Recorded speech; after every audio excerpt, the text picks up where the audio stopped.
Olá pessoal, tudo bem? Como é que vocês vão? A gente vai para uma aula de Química Orgânica onde a gente vai fazer uma revisão de orbitais atômicos e ligação covalente.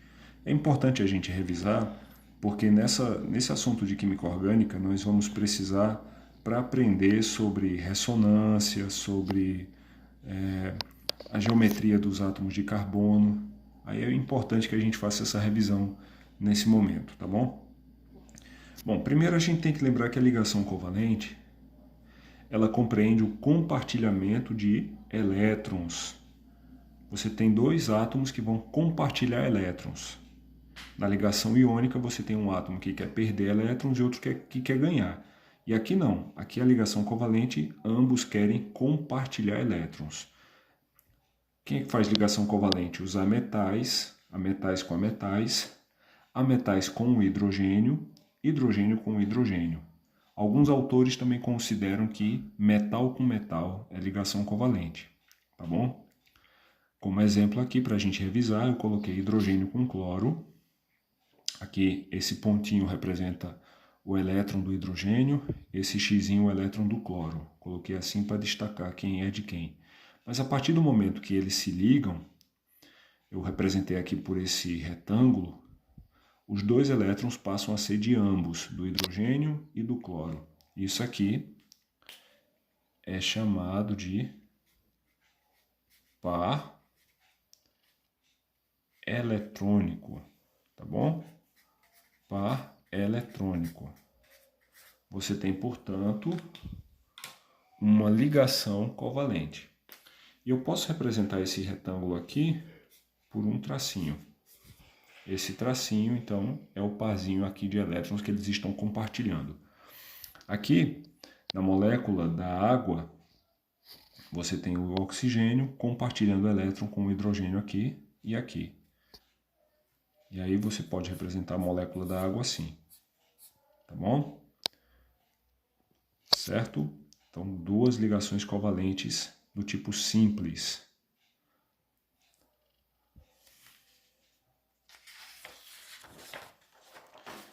Bom, não tem como explicar isso sem dar uma revisada no modelo atômico de Rutherford-Bohr. A gente lembra, pessoal, que no modelo atômico de Rutherford-Bohr você tem o núcleo, que aqui está representado por essas bolinhas vermelhas, e tem no núcleo os prótons e os nêutrons, não é isso? O núcleo feito de prótons e nêutrons. E aqui você tem a eletrosfera.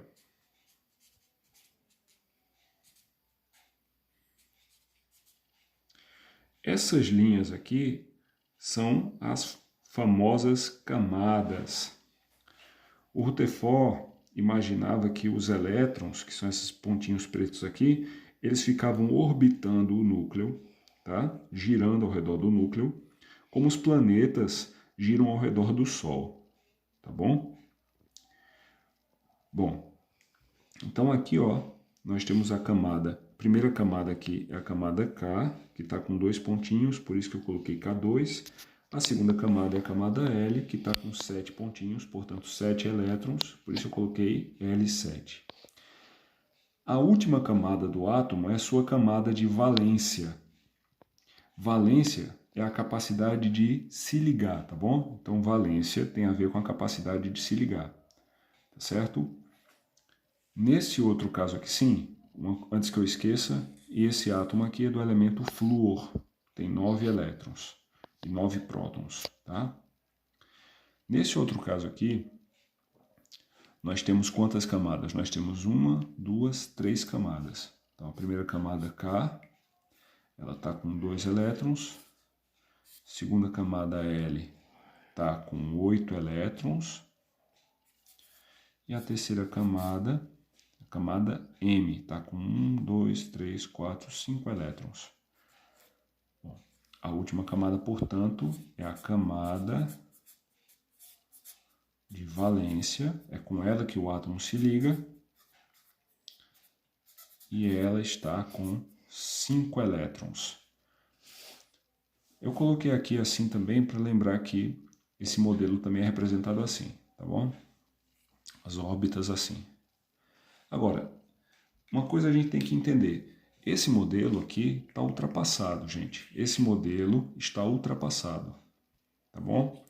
Por que o modelo está ultrapassado? Veja só. Com o avanço da ciência, os físicos e químicos perceberam o seguinte, que o elétron ele não fica girando ao redor do núcleo do átomo como os planetas giram ao redor do Sol, tá? E aí a gente vai entrar no chamado princípio da incerteza de Heisenberg, um importante físico, Heisenberg. O Heisenberg percebeu o seguinte, pessoal, que é impossível determinar com precisão a posição e a velocidade de um elétron. Por quê? Porque o elétron é uma partícula muito, mas muito pequena e que se movimenta muito rápido. Então não tem como você determinar em que lugar o elétron está, tá certo? Não tem como eu dizer que o elétron está exatamente aqui, por exemplo, nessa camada com determinada velocidade, tá bom? Você consegue fazer isso para corpos grandes, como planetas, por exemplo, pedras, eu, você, mas para um elétron você não consegue. Aí Heisenberg, ele não fala nesse determinismo, ele fala em probabilidade. Para ele, você tem que falar o seguinte, qual a probabilidade de um elétron estar num determinado ponto. Aí sim, faz sentido. Agora, você dizer com precisão o lugar onde o elétron está e a sua velocidade ao mesmo tempo, né, simultaneamente, você não consegue, tá bom? Também se descobriu o princípio da dualidade onda-partícula do elétron. Como assim? Rutherford e Bohr consideravam o elétron como uma partícula, mas com o avanço da ciência percebeu-se que o elétron também se comportava como uma onda. Aí a gente fala então de dualidade onda-partícula. O elétron tanto pode ser interpretado como uma partícula, como aqueles pontinhos que eu mostrei no desenho anterior, como uma onda, tá bom? Então, observando o princípio da incerteza de Heisenberg e a dualidade onda-partícula do elétron, perdeu-se o sentido de falar em órbita. Aí os cientistas passaram a falar em orbital. Qual a diferença de órbita e orbital? Órbita é uma trajetória do elétron em torno do núcleo, como os planetas ao redor do Sol. É um conceito ultrapassado, tá, gente? Nós vamos falar então em orbital. O que é orbital? É a região do espaço onde é maior a probabilidade de se encontrar um elétron. Para você entender a diferença, imagine uma mariposa voando em torno de uma lâmpada. Você vai observar que ela voa em todas as direções, mas sempre próxima à lâmpada, tá certo? Agora pegue o elétron e imagine ele ali se movimentando em torno do núcleo. O elétron ele vai se movimentar para todas as direções, ele não vai ficar girando como um planeta ao redor do Sol, tá bom? Tá certo? Então é mais ou menos nesse sentido aí.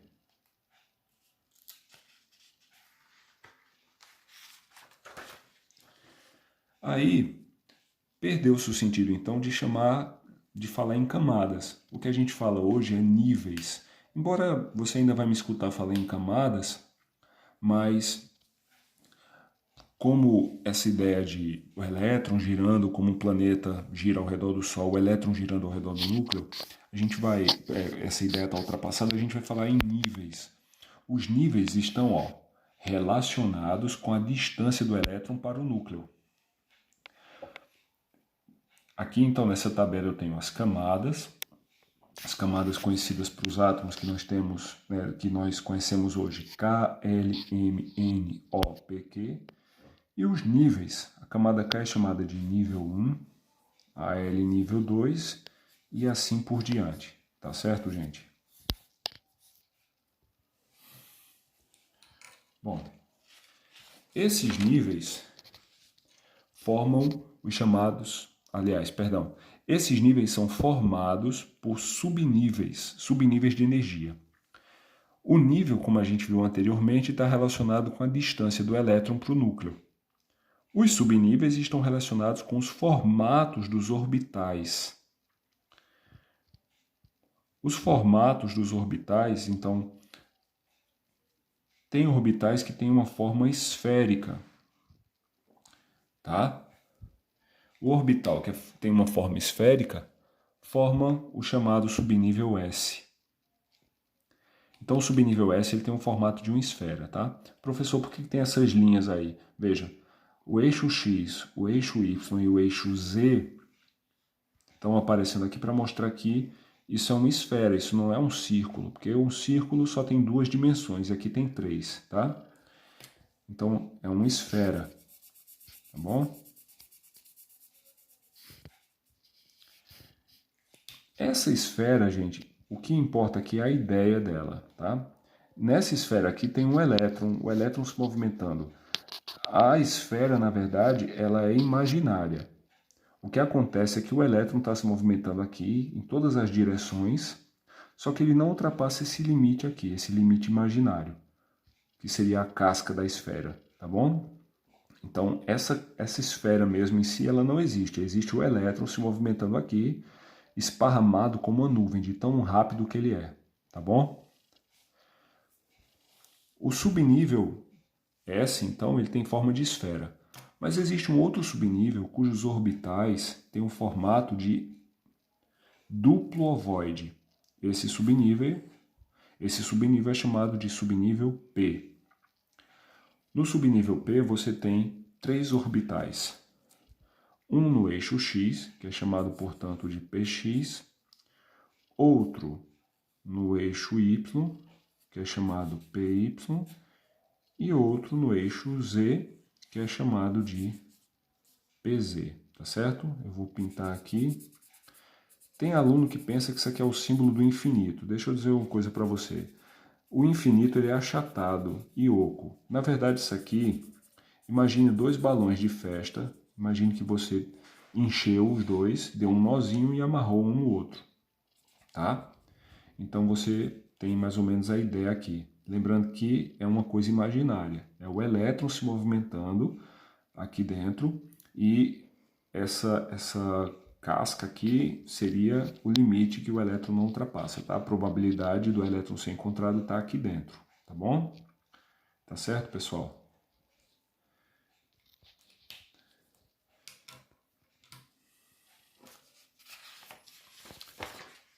Bom, os outros orbitais, os outros subníveis são o subnível D e o subnível F.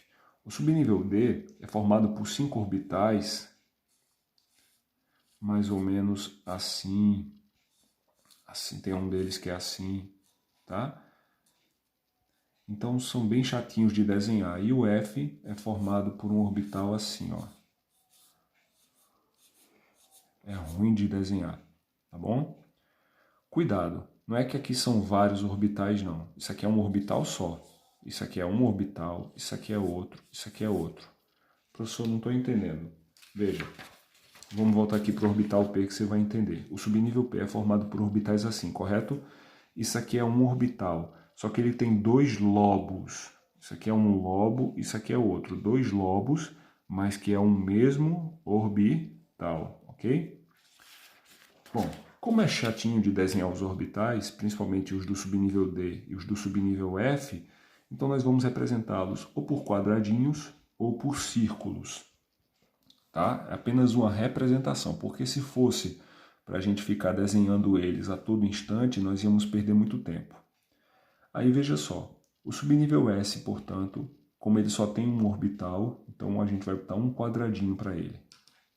O subnível P tem quantos orbitais? Vamos ver.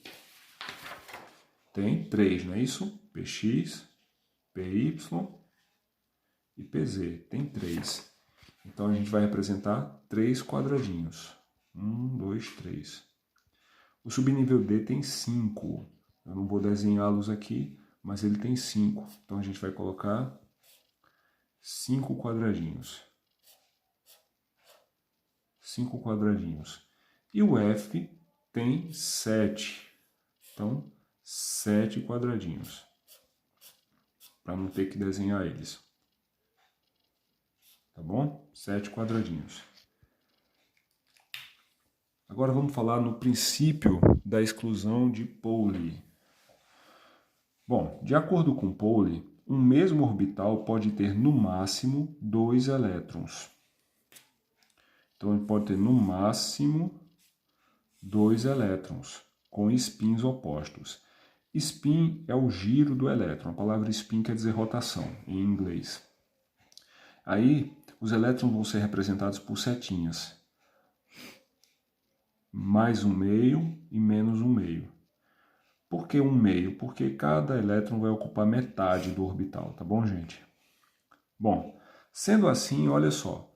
Como o subnível S só tem um orbital, e dentro do orbital cabem 2 elétrons com spins opostos, então eu vou dizer que S vai até 2. Ele pode ter até 2 elétrons. O P, como tem 3 orbitais, e cada orbital pode ter no máximo 2 elétrons, então P vai até 3 vezes 2, 6. Assim, sucessivamente, o D vai até 10 e o F vai até 14. Tranquilo?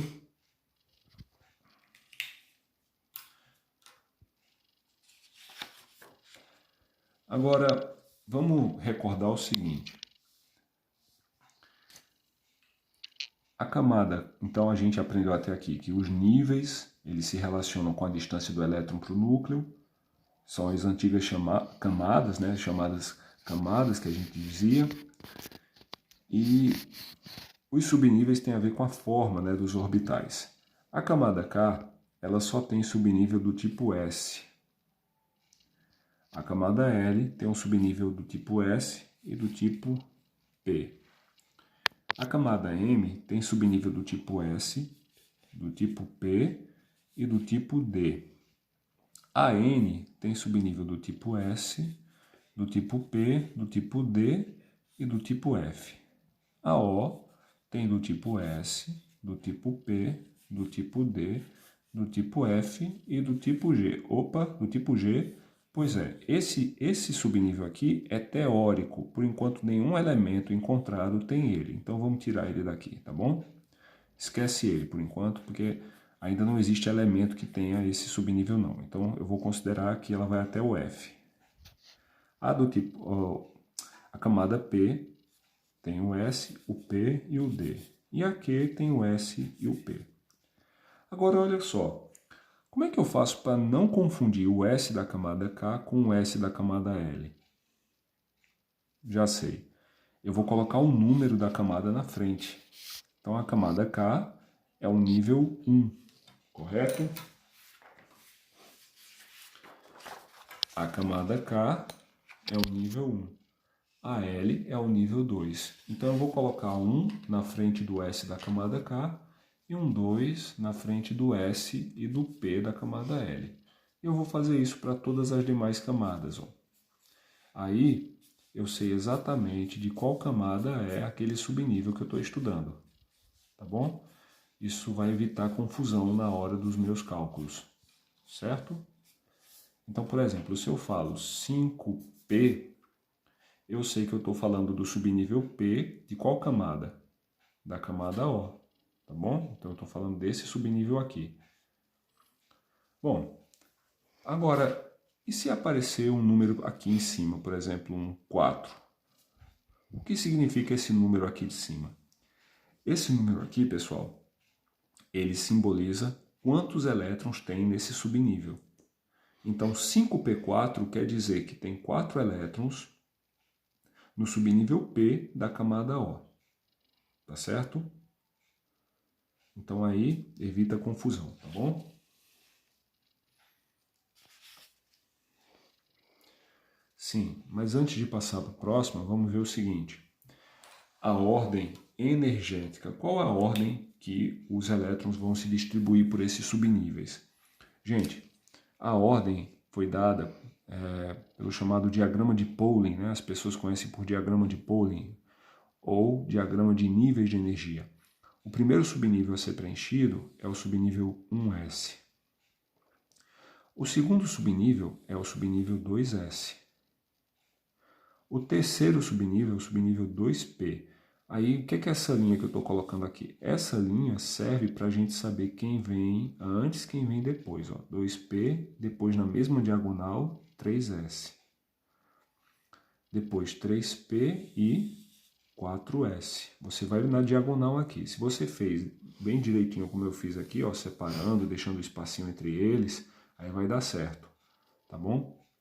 Agora, um fato curioso é que antes de ir para o 4P, né, primeiro vai para o 3D. Ó, era 3P, foi para o 4S. Aí volta para o 3D para poder ir para o 4P. Por que essa aparente confusão aqui? Eu vou explicar para você. Veja, é para que os elétrons eles não se distribuem pelas camadas, assim, pela ordem da camada, mas sim pela distância do subnível para o núcleo. Os orbitais do subnível D, eles ficam mais distantes do núcleo do átomo do que o do tipo S. Por isso que primeiro preencheu o 4S para depois preencher o 3D. Embora o D aqui esteja numa camada menor do que essa aqui, o S, que está na camada 4, mas o formato dele faz com que ele seja maior, mais distante do núcleo do que o S, tá bom? Então seria mais ou menos assim, ó. Aqui está o núcleo. O primeiro subnível que vai ser preenchido é o 1S. Ele tem formato de bolinha, lembra? Depois, o outro S da camada 2, tá? Isso é uma bolinha, não é um círculo não, tá certo? Depois vem o 2P. O P a gente viu que tem forma de duplo ovoide, aqui o PX, o PY, o PZ, tá? Depois vem o 3S. O 3S vai ser outra bolinha. Aí depois o 3P, que são mais alguns halteres aqui, ó, o duplo ovoide, tá? E aí o 4S vai ser outra bolinha. Aí por que não foi o 3D primeiro? Porque o D, ele tem um formato assim, ó. Tá? Assim, ó. E aí as pontinhas dele aqui. O que acontece? Ele é mais distante do núcleo do que o 4S, que é um círculo, tá? Por isso que o 4S vai ser preenchido primeiro, tá bom? Então, isso aqui seria a distribuição dos elétrons no átomo. Tá? Bom, sim, mas antes vamos terminar aqui, não é isso? Depois vem o 4D, 5P e 6S, 4F, 5D, 6P, 7S, 5F, 6D e 7P. O diagrama de Pauling, ele tem várias exceções dentro da tabela periódica, tá bom? Ele não é uma regra geral, não. Vários elementos não seguem esse diagrama de Pauling à risca, tá bom? Mas isso fica para outro tema. Vamos revisar então a distribuição eletrônica. Então, o hidrogênio só tem um elétron. Qual o primeiro subnível do átomo que é preenchido? 1s. Muito bem. Então, 1s e 1. Por que 1? Porque ele só tem um elétron. Isso aqui é a distribuição nos níveis, nos subníveis, perdão. Nos níveis vai ficar K1, certo? Então é camada K, porque o nível 1 é a camada K, e um elétron. No caso do nitrogênio, nos subníveis vai ficar, ele tem 7 elétrons, tá, gente? 1s2, 2s2, quem é o próximo subnível? Vamos ver. Depois do 2S é o 2P. Então, 2P já foi 2 com 2, 4, para 7 faltam 3. P vai até 6, então pode colocar. Vamos distribuir nas camadas agora. Essa aqui é a camada K, está com 2. E tanto esse quanto esse fazem parte da mesma camada, L, que está com 5. Tá bom? Agora o oxigênio. Nos subníveis 1s2, 2s2, 2p, como vai até 8, 4. porque 2 mais 2, 4, com 4, 8. Não pode passar de 8. Então aqui, ó, K2L6. Enxofre, 1S2, 2S2, 2P. P vai até 6. Como ele tem 16 elétrons, eu posso colocar 6 aqui tranquilamente. Então vai ficar 2 mais 2, 4, mais 6, 10. Para 16 faltam 6. O próximo subnível da lista lá, do diagrama de Pauling, depois do 2P, é o 3S. 3S. Bom, S só vai até 2. Então eu vou colocar 2 e fica faltando 4 para o próximo subnível. Depois do 3S é o 3P. 3P. Vamos ver quanto falta. 2 mais 2, 4. Mais 6, 10. Mais 2, 12. Para 16, faltam 4. Bom, aqui a camada K está com 2, a gente já sabe. 2S e 2P são da camada L, então esses dois subníveis fazem parte da camada L, está com 8. E o 3S e o 3P, veja, eles fazem parte da camada M. E está com quantos elétrons? 6. Então M6, ok? Tranquilo? Agora vamos revisar a distribuição eletrônica em orbitais. A gente já viu a distribuição nos subníveis, nas camadas, agora vamos revisar nos orbitais. Para isso a gente vai precisar da regra de Rand, outro cientista. De acordo com Rand, no mesmo subnível, um orbital só recebe um segundo elétron depois que todos estiverem com um elétron, ou semi-preenchidos. Professor, não entendi. Vamos ver aqui o caso. Veja aqui que eu tenho 2P3. A gente já aprendeu na aula de hoje que o 2 é o número da camada L no caso, e esse 3 é a quantidade de elétrons. O P, a gente já viu também que ele tem 3 orbitais, por isso que tem 3 quadradinhos aqui. Bom, e a gente sabe que os elétrons são representados por setinhas, não é isso? Eu vou começar colocando as setinhas para cima primeiro, tá? Mas você pode colocar primeiro as para baixo, não tem problema não. Eu tenho 3 elétrons. Gente, pela regra de Rand, eu vou colocar um em cada. Por quê? Porque um orbital só recebe um segundo elétron, se forem do mesmo subnível, depois que todos estiverem com um elétron. Então eu não posso colocar um elétron aqui se esse quadradinho aqui estiver vazio. Cada um tem que estar pelo menos com um elétron para poder colocar um segundo, tá bom? Vamos ver aqui melhor. O 4D5. Então o D tem 5 orbitais, por isso que eu coloquei 5 quadradinhos aqui. E está com 5 elétrons. Então vai colocar 1, 2, 3, 4, 5. Tá certo? Olha esse outro aqui que você vai entender. 5D6. O D, então, são 5 orbitais, 5 quadradinhos, tá? 1, 2, 3, 4, 5. E ele está com 6 elétrons. Então, eu vou colocar 1, 2, 3, 4, 5. E agora que todos já estão com 1, eu posso colocar mais um aqui, 6. E aí eu coloco para baixo, porque o orbital tem que ter 2 elétrons com spins opostos, ok? Beleza? Bom,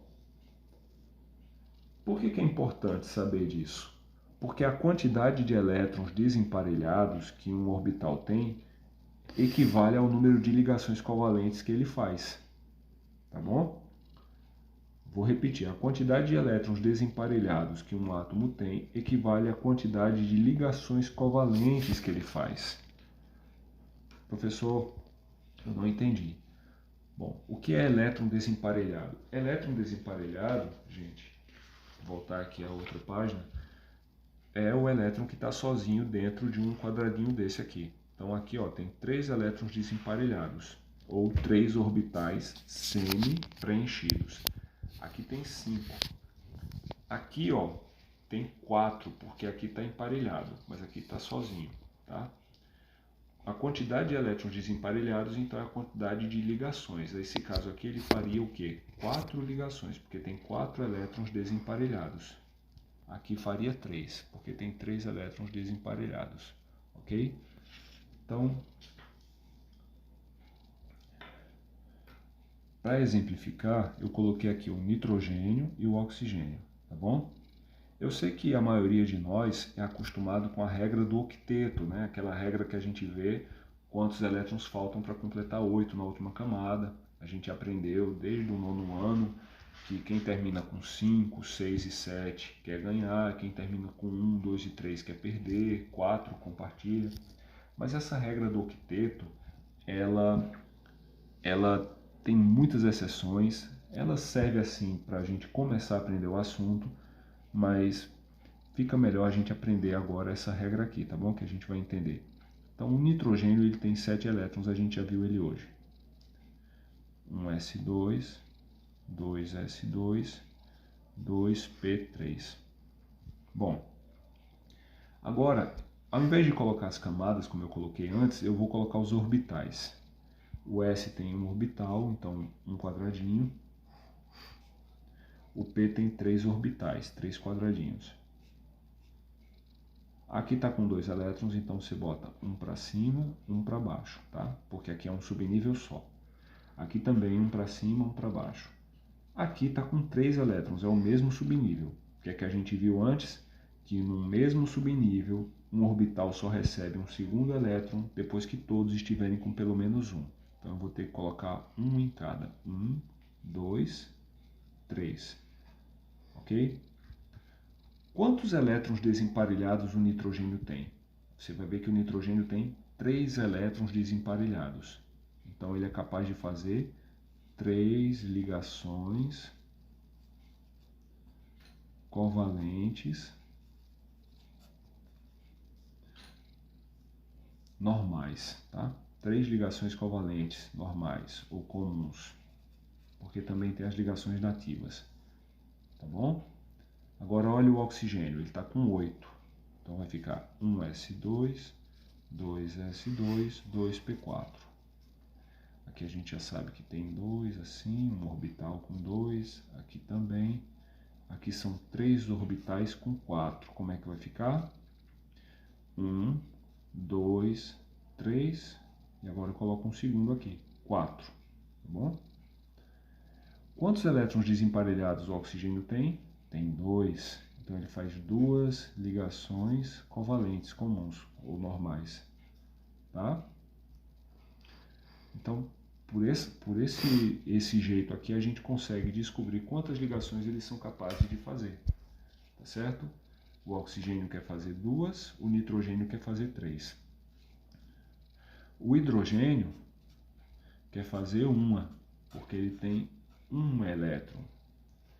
Por isso que na água, que a gente viu anteriormente, né, o oxigênio está fazendo 2 ligações com 2 átomos de hidrogênio, e na amônia, o nitrogênio faz 3 ligações, porque ele tem 3 elétrons desemparelhados, com 3 hidrogênios, tá certo? Tá? Então, aqui eu já mostrei o hidrogênio. Aqui o flúor, 1s2, 2s2, 2p5. Então aqui está com 2, aqui está com 2, aqui está com 5. Como é que eu vou colocar? 1, 2, 3, 4, 5. Então ele só faz uma, tá? Ele é monovalente, só faz uma ligação. O enxofre a gente já viu hoje. 2p6, 3s2, 3p4, que vai até 16. Para facilitar, para não ter que fazer tudo, eu vou fazer só a camada de valência, que é a última, tá? Então aqui está com 2 e aqui está com 4. 2, 3, 4. Também tem 2 elétrons desemparelhados, ele é da mesma família do oxigênio. E o neônio, ele vai ficar com 2p6. Observa que, também vou fazer só a camada de valência, que nesse caso é a camada 2.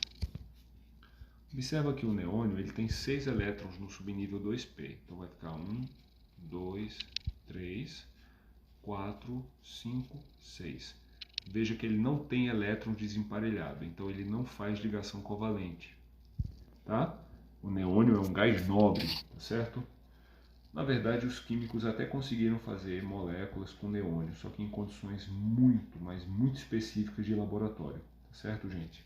Na natureza, ele não se liga com ninguém porque ele não tem elétrons desemparelhados, ok? Bom,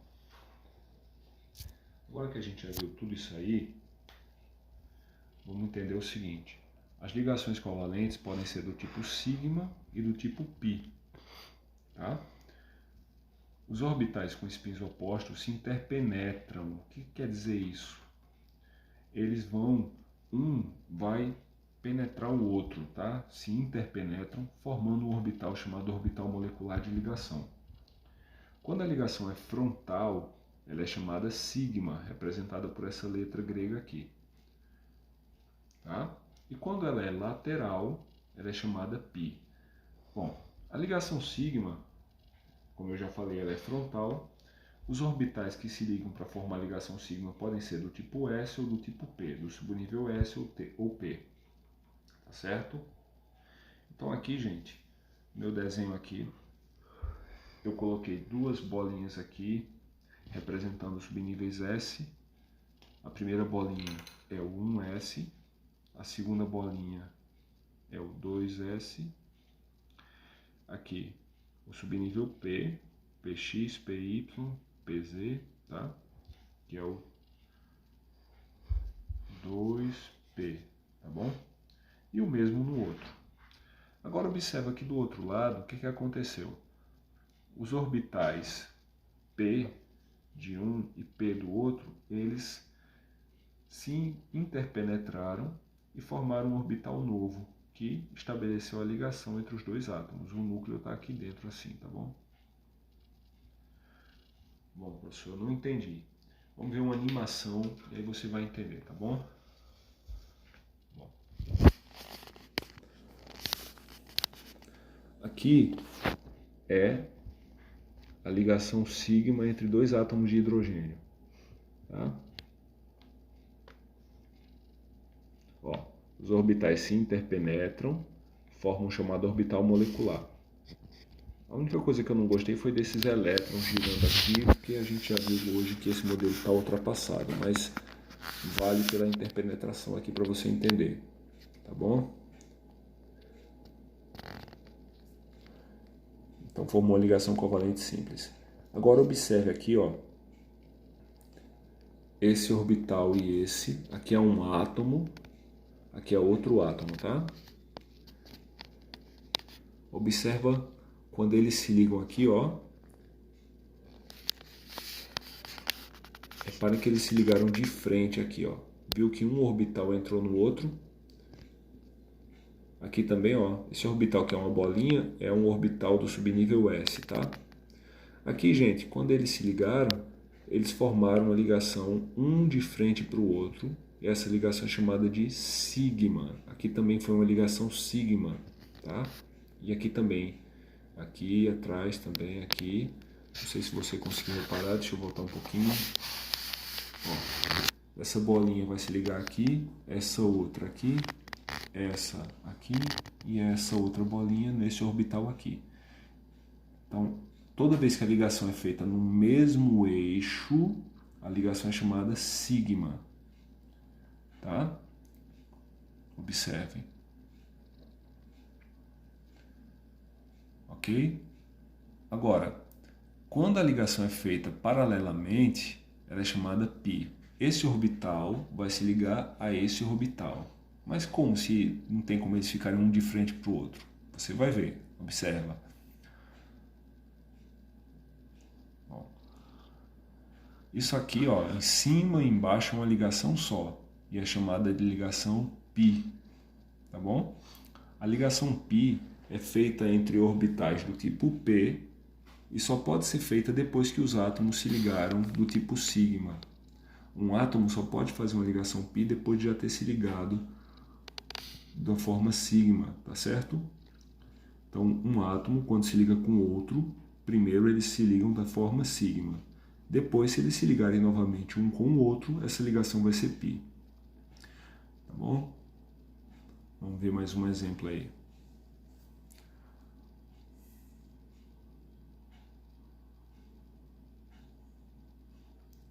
Pronto, aqui mais um exemplo. As ligações sigma, tá? E agora, duas ligações π. Uma aqui e outra aqui, certo? Ok?